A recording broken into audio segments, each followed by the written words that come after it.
Yendo yo por mesa llana me encontré con un cabrero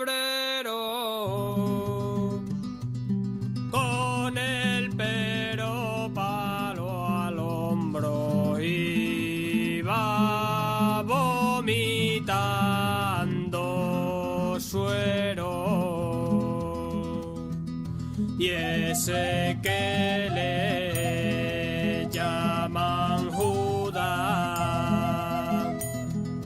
y ese que le llaman Judas, y del hombre pero palo, le ha venido la sentencia que tiene que ser quemado, que se junte mucha leña,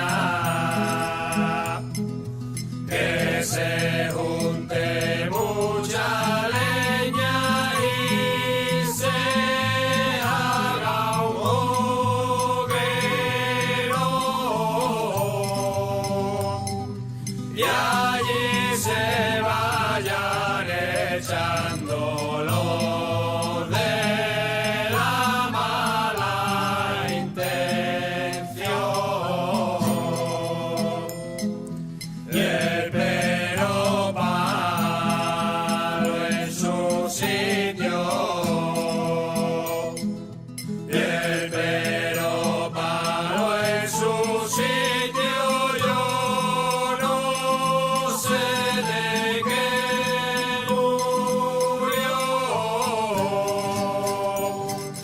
de un garbanzo que comió ya revuelto con tocino.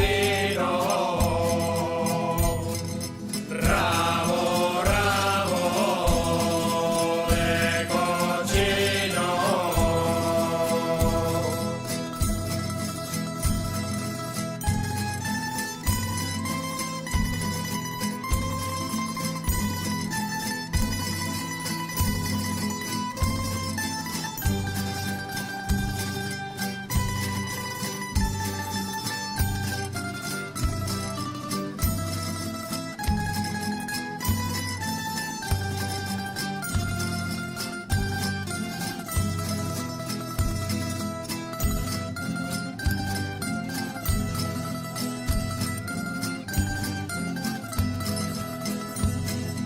Yendo yo por mesa llana me encontré con un pelao